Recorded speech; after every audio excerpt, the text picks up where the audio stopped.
സിന്ദൂരരേഖ ഭാഗം 64. അതെനിക്ക് മനസ്സിലായി. ഐ ഹാവ് ടു നോ അമ്മ.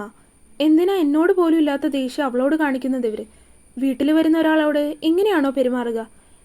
ഈ പ്രശ്നം ഇവിടം കൊണ്ടൊന്നും തുടങ്ങിയതല്ല മനു. Yes, I know. അവളുടെ അച്ഛൻ ഇവിടുത്തെ കാര്യസ്ഥനായിരുന്നുവെന്നും അദ്ദേഹമായിട്ട് ഇവിടെയുള്ളവർക്ക് എന്തോ പ്രശ്നമൊക്കെ ഉണ്ടായിരുന്നു എന്നും എനിക്കറിയാം.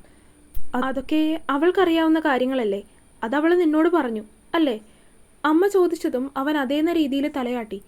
പക്ഷേ ശരിക്കുള്ള പ്രശ്നം അതല്ല മനു. അമ്മ ഗൗരവത്തിൽ പറയുന്നത് കേട്ടതും മനു സംശയത്തോടെ അമ്മയുടെ മുഖത്തേക്ക് നോക്കി. ശരിക്കു പറഞ്ഞാൽ അമ്മാളുമായിട്ടുള്ള വിവാഹത്തിന് ഈ തറവാട്ടിലുള്ള ആർക്കും സമ്മതമല്ലായിരുന്നു. അമ്മ പറഞ്ഞതും അവൻ മുഖം ചുളിച്ചുകൊണ്ട് അമ്മയെ നോക്കി. വൈ? ഈ തറവാടിൻ്റെ അന്തസ്സിനും മഹിമയ്ക്കും ചേർന്ന ബന്ധമല്ല, അതായിരുന്നു അവരുടെ കണ്ടുപിടുത്തം. Wait, what? ഇതിൻ്റെ ഇടയിൽ ഇങ്ങനെയൊക്കെ ഉണ്ടായിരുന്നോ? എന്നിട്ട് അമ്മ ഞങ്ങളോടൊന്നും പറഞ്ഞില്ലല്ലോ. നീ ഈ ഒരു കല്യാണത്തിന് സമ്മതിച്ച് തന്നെ ഒരു കണക്കിനാണ്. അതിനിടയിൽ ഞാൻ ഈ വക പ്രശ്നങ്ങളൊക്കെ നിന്നോട് പറഞ്ഞ് വെറുതെ എന്തിനാണെന്ന് കരുതി. അമ്മ പറഞ്ഞതും അവൻ അവരെ ഗൗരവത്തിലൊന്ന് നോക്കി. ഹൂ? ആർക്കായിരുന്നു ഇത്ര എതിർപ്പ്? രണ്ടമ്മാവന്മാർക്കും താല്പര്യമില്ലായിരുന്നു. ഞാനൊരു കാര്യം പറഞ്ഞാൽ അമ്മയ്ക്ക് വിഷമാവോ? അവൻ ചോദിക്കുന്നത് കേട്ടതും അമ്മ എന്താണ് ചോദിക്കാൻ പോകുന്നത് എന്ന രീതിയിൽ അവൻ്റെ മുഖത്തേക്ക് നോക്കി. ഇവിടെയുള്ളവരൊക്കെ മനുഷ്യന്മാർ തന്നെയാണോ? എനിക്ക് ഈ സംശയം ഒരു 10-30 വർഷം മുൻപ് തോന്നിയതാണ്. അവൻ്റെ ചോദ്യത്തിന് അമ്മയുടെ ഉത്തരം അതായിരുന്നു. അത് കേട്ടതും അവൻ നിശ്വസിച്ചുകൊണ്ട് അമ്മയുടെ അടുത്തേക്ക് കട്ടിലിലേക്കിരുന്നു. Then how can you again come back to them അമ്മ? എനിക്ക് എത്ര ആലോചിച്ചിട്ടും അതാണ് മനസ്സിലാവാത്തത്. അമ്മ എന്തിനാ ഇവരിങ്ങനെയൊക്കെ ചെയ്തിട്ടും വീണ്ടും ഇങ്ങോട്ട് വരുന്നത്? ഇവരെ ഉപേക്ഷിച്ച് ഞാൻ ദേവേട്ടൻ്റെ കൂടെ പോയി എന്നൊരു തെറ്റ് ഞാൻ ചെയ്തിട്ടുണ്ട്. അതിനൊരു പ്രായശ്ചിത്തം. പിന്നെ ഇവരുടെ സ്വഭാവം മുൻപ് ഇങ്ങനെയൊന്നും അല്ലായിരുന്നു. എപ്പോഴാണ് എൻ്റെ ഏട്ടന്മാരിങ്ങനെ മാറിപ്പോയത് എന്നെനിക്കറിയില്ല. അത് പറയുമ്പോൾ അമ്മയുടെ ശബ്ദത്തിലുള്ള വേദന അത് മനുവിന് മനസ്സിലാകുന്നുണ്ടായിരുന്നു. അമ്മ, എന്താ ഇതൊക്കെ? എനിക്കൊന്നും മനസ്സിലാവുന്നില്ല. ഞാൻ പറയാം. എനിക്ക് തോന്നുന്നു എല്ലാം അറിയാൻ നിനക്ക് ഇത് തന്നെയാണ് ശരിയായ സമയമെന്ന്.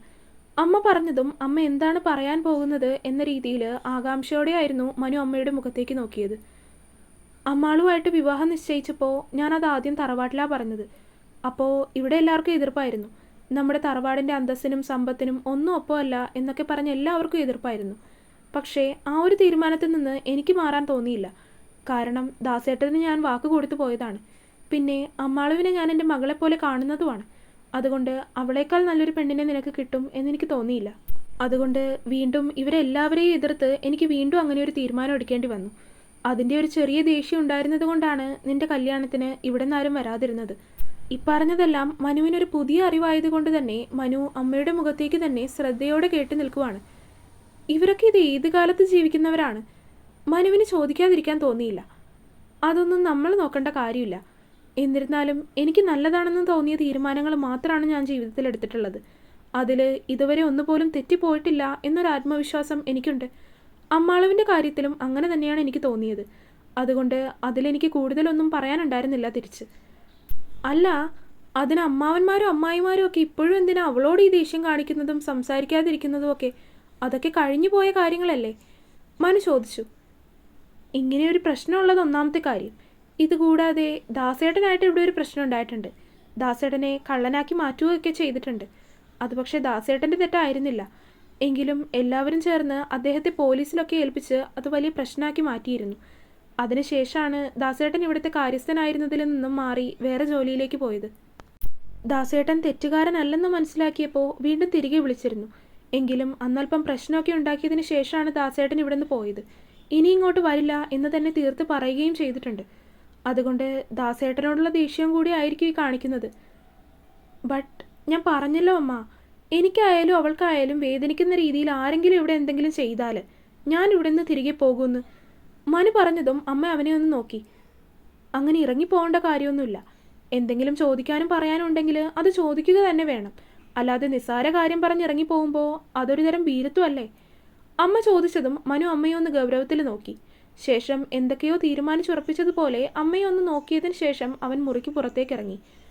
അമ്മാളുവിൻ്റെ അടുത്ത് വന്ന് നോക്കുമ്പോൾ അവൾ നല്ല രീതിയിൽ കിടന്നുറങ്ങുവാണ്. ഉറക്കം കണ്ടപ്പോൾ വിളിച്ചുണർത്താനും തോന്നിയില്ല. രാവിലത്തെ ഭക്ഷണം വീട്ടിൽ നിന്നും 2 ചപ്പാത്തിയൊക്കെ കഴിച്ചിട്ടാണ് അമ്പലത്തിലേക്ക് പോകുന്നത്. എങ്കിലും അത് കഴിഞ്ഞിട്ട് ഇപ്പോൾ ഒരുപാട് നേരം ആയതുകൊണ്ട് അവൾക്ക് വിശക്കുന്നുണ്ടാകുമോ എന്നതായിരുന്നു അവൻ്റെ ചിന്ത. അവൾ കിടന്നുറങ്ങുന്നത് കണ്ടപ്പോൾ എന്തുകൊണ്ടോ അവന് ഉറക്കം വന്നു. അവളുടെ അടുത്തേക്ക് കിടന്ന് അവനും ഉറങ്ങിപ്പോയി. മനു, അമ്മാളു. പെട്ടെന്ന് ആരോ വിളിക്കുന്ന ശബ്ദം കേട്ടാണ് മനു ഉറക്കത്തിൽ നിന്നുണരുന്നത്. നോക്കുമ്പോൾ തൊട്ടരികത്തായി അമ്മ നിൽക്കുന്നത് കണ്ടതും അവൻ എഴുന്നേൽക്കാൻ നോക്കിയെങ്കിലും എഴുന്നേൽക്കാനാവുന്നുണ്ടായിരുന്നില്ല. തൻ്റെ നെഞ്ചിലായി അറിയുന്ന ഭാരത്തിൽ അവൻ ദേഹത്തേക്ക് നോക്കിയപ്പോൾ അമ്മാളു അവൻ്റെ നെഞ്ചിലേക്ക് തന്നെ തല വെച്ച് കിടന്നുറങ്ങുകയാണ് കണ്ടത്. ആരാ വിളിക്കുന്നതെന്ന് നോക്കിയപ്പോൾ അമ്മയാണ്. ഡോർ അടച്ചിട്ട് കിടന്നൂടെ നിനക്ക്? അമ്മ ഗൗരവത്തോട് ചോദിച്ചതും അവൻ ഡോറിലേക്ക് നോക്കിയപ്പോഴാണ് വാതിൽ അടക്കാതെയാണ് രണ്ടുപേരും കൂടി കിടന്നുറങ്ങിയത് എന്നറിഞ്ഞത്. അതമ്മ പെട്ടെന്ന് കട്ടിലേക്ക് കിടന്നപ്പോൾ ഉറങ്ങിപ്പോയതാ. അമ്മാളുവിനെ കൂട്ടി വേഗം വാ, എല്ലാവരും ഭക്ഷണം കഴിക്കാൻ നിങ്ങളെ കാത്തിരിക്കുവാണ്. അമ്മ അത് പറഞ്ഞുകൊണ്ട് പുറത്തേക്ക് പോയി. അമ്മ പോയി കഴിഞ്ഞതും അവൻ തലയിലൊന്ന് തല്ലി. ശേ, വാതിലടക്കാതെയാണോ കിടന്നത്? അവൻ ഓർത്തു. തൻ്റെ ദേഹത്തേക്ക് തലവെച്ച് കിടന്നുറങ്ങുന്ന അമ്മാളുവിനെ അവനൊന്ന് നോക്കി. ഇപ്പോഴും ഒന്നും അറിയാതെ ഉറക്കം തന്നെയാണ് ആള്. അമ്മു. 1-2 തവണ അവൻ വിളിച്ചപ്പോഴേക്കും അവൾ പതിയെ ഒന്ന് കണ്ണു തുറന്നു. നേരെ മുഖമുയർത്തി അവനെ നോക്കിയപ്പോൾ അവൻ അവളുടെ നെറ്റിയിൽ പതിയെ ഒന്ന് ചുണ്ടമർത്തി. സ്വപ്നത്തിൽ എന്നതുപോലെ അമ്മാളു അവനെ നോക്കിയൊന്ന് പുഞ്ചിരിച്ചു. എഴുന്നേക്ക്, സമയം കുറേ ആയി, അവൻ പറഞ്ഞതും അവൾ വേഗം അവൻ്റെ ദേഹത്തുനിന്ന് എഴുന്നേറ്റു. ഒത്തിരി സമയമായോ മനുവേട്ടാ? എനിക്കറിയില്ല, അമ്മ വന്ന് വിളിച്ചപ്പോഴാണ് ഉണരുന്നത് ഞാനും, അവൻ പറഞ്ഞതും അവളൊന്ന് നിവർന്നു. ശേഷം അരികിലായി വെച്ചിരിക്കുന്ന ഫോൺ എടുത്ത് നോക്കിയപ്പോൾ സമയം 2 മണി അടുപ്പിച്ചായിട്ടുണ്ട്. ഇത്രയും നേരം കിടന്നുറങ്ങിയോ? അവൾ അവൻ്റെ മുഖത്തേക്ക് നോക്കിയാണ് അത് ചോദിച്ചത്. അവളുടെ ചോദ്യം കേട്ടതും അവൻ അവളെ ഒന്ന് കൂർപ്പിച്ചു നോക്കി. നീ ഉറങ്ങുന്നത് കണ്ടപ്പോൾ എനിക്ക് ഉറങ്ങാൻ തോന്നി, അങ്ങനെ ഞാനും കൂടി കിടന്നുറങ്ങിപ്പോയി. മനു അവളെ നോക്കി മുഖം ചുളിച്ചു. അമ്മാളു അവൻ്റെ പരിഭവത്തോടെയുള്ള മുഖത്തേക്ക് നോക്കിയിരുന്നു പോയി. വല്ലാത്തൊരു ഭംഗി പോലെ നോട്ടം മാറ്റാതെ തന്നെ തന്നെ നോക്കിയിരിക്കുന്ന അവളെ അവൻ സംശയത്തോടെ നോക്കി. എന്താ ഇങ്ങനെ നോക്കുന്നത്? മനുവേട്ടനെ കാണാൻ നല്ല ഭംഗിയാ. പെട്ടെന്ന് അവൾ അങ്ങനെ പറഞ്ഞതും ഒരു നിമിഷം എന്തോ ചമ്മല് പോലെയാണ് അവന് തോന്നിയത്. എന്ത് ചെയ്യാനാണ്, സൗന്ദര്യം കൂടിപ്പോയി. നീണ്ടു കിടക്കുന്ന കോലൻ മുടി അപ്പാടെ എടുത്ത് മുകളിലേക്ക് കെട്ടിവെച്ചുകൊണ്ട് അവൻ പൊങ്ങച്ചം കാണിക്കും പോലെ പറഞ്ഞു. അത് കേട്ടതും അമ്മാളും അവനെ ഒന്ന് കൂർപ്പിച്ചു നോക്കി. ശേഷം അരികിൽ കിടന്നിരുന്ന തലയണയെടുത്ത് അവൻ്റെ നേർക്കെറിഞ്ഞു. പക്ഷേ ദേഹത്ത് കൊള്ളാതെ തന്നെ അവനത് കൃത്യമായി ക്യാച്ച് ചെയ്തെടുത്തിരുന്നു. അമ്മു. അവൻ വിളിച്ചതും അവൾ മൂളിക്കൊണ്ട് വിളി കേട്ടു. നമ്മൾ കിടന്നപ്പോൾ ഞാൻ വാതിലടയ്ക്കാൻ മറന്നുപോയി, അവൻ പറഞ്ഞതും അതിനെന്താന്ന രീതിയിൽ അമ്മാളും അവനെ സംശയത്തോടെ നോക്കി. അതിനെന്താ? ഐ തിങ്ക് നമ്മൾ കിടന്നുറങ്ങിയപ്പോൾ ഈ റൂമിലേക്ക് വേറെ ആരോ വന്നിട്ടുണ്ട്, അത് കഴിഞ്ഞിട്ടാണ് അമ്മ വന്നിരിക്കുന്നത്. അതിനെന്താ? അമ്മ വിളിച്ചപ്പോൾ ഞാൻ എഴുന്നേറ്റ് കഴിഞ്ഞപ്പോൾ എന്നോട് അമ്മ ആദ്യം ചോദിച്ചത് വാതിലടച്ചിട്ട് കിടന്നുറങ്ങായിരുന്നില്ലേ എന്നാണ്. സംതിങ് ഫിഷി ഇൻ ദാറ്റ്, അല്ലേ? ഗൗരവത്തോടെ മനു ചോദിച്ചതും ഇതാണോ ഇത്ര വലിയ കാര്യം എന്ന മട്ടായിരുന്നു അമ്മാളുവിന്. രണ്ടുപേരും ഒന്നും രണ്ടും പറഞ്ഞിരുന്ന് അവസാനം രണ്ടുപേരും കൂടി ഭക്ഷണം കഴിക്കാനായി ഡൈനിങ് ഹാളിൽ ചെന്നു. അവിടെ നോക്കുമ്പോൾ എല്ലാവരും എത്തിയിട്ടുണ്ട്. അമ്മാവന്മാരും അവരുടെ ഭാര്യമാരും കുട്ടികളും എല്ലാവരും ഉണ്ട്. എല്ലാവരും തങ്ങളെ വെയിറ്റ് ചെയ്തിരിക്കുമായിരുന്നു എന്ന് മനസ്സിലാക്കി മനു ഒരു പുഞ്ചിരിയോടെ കസേരയിലേക്കിരുന്നു. ഇരിക്ക്. അമ്മാളുവിനെ തൻ്റെ അടുത്തേക്ക് പിടിച്ചിരുത്തിക്കൊണ്ട് അവൻ ഭക്ഷണം കഴിക്കാനായി തുടങ്ങാനൊരുങ്ങി. അല്ല മോനെ, തറവാട്ടിൽ മുതിർന്ന സ്ത്രീകളും ആണുങ്ങളും കഴിച്ചു കഴിഞ്ഞിട്ടാണ് പെണ്ണുങ്ങൾ ഭക്ഷണം കഴിക്കാറുള്ളത്. പെട്ടെന്ന് അവളെ പിടിച്ച് തൻ്റെ അരികിലേക്ക് മനു ഇരുത്തിയതും അല്പം പതർച്ചയോടെയാണ് ജാനകി അമ്മായി അത് അവനോട് തുറന്നു പറഞ്ഞത്. അങ്ങനെയാണോ ഇവിടെ? മനു ആണാവുന്ന രീതിയിൽ സംശയത്തോടെ അവരോട് തിരികെ ചോദിച്ചു. ഗൗരവത്തോടെയാണ് അവൻ ചോദിക്കുന്നതെങ്കിലും അതിൽ ഒളിഞ്ഞിരിക്കുന്ന കളിയാക്കൽ അമ്മാളുവിന് മനസ്സിലായിരുന്നു. പക്ഷേ എൻ്റെ വീട്ടിൽ എൻ്റെ ഭാര്യ എൻ്റെ കൂടെ ഇരുന്നാണ് ഭക്ഷണം കഴിക്കാറുള്ളത്, അവനും തിരികെ പറഞ്ഞു.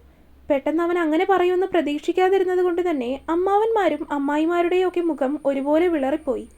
അവൻ അങ്ങനെ പറഞ്ഞതും പിന്നെയും ആരും നിർബന്ധിക്കാനോ പിന്നീട് എന്തെങ്കിലും പറയാനോ നിന്നില്ല. അമ്മാളു മനുവിൻ്റെ കൂടെ തന്നെ ഇരുന്ന് ഭക്ഷണം കഴിച്ചു. ശേഷം രണ്ടുപേരും ഒരുമിച്ച് തന്നെ എഴുന്നേറ്റ് പോവുകയും ചെയ്തു. തുടരും. അപ്പോൾ സ്റ്റോറി കേട്ടവരെല്ലാവരും വീഡിയോ ലൈക്ക് ചെയ്യുക, നിങ്ങളുടെ അഭിപ്രായങ്ങൾ എന്തായാലും അത് കമൻറ്റായിട്ട് അറിയിക്കുക. ചാനൽ സബ്സ്ക്രൈബ് ചെയ്യാത്തവരൊക്കെ സബ്സ്ക്രൈബ് ചെയ്യുക. അടുത്ത പാർട്ടായിട്ട് നാളെ വരാം. ബൈ.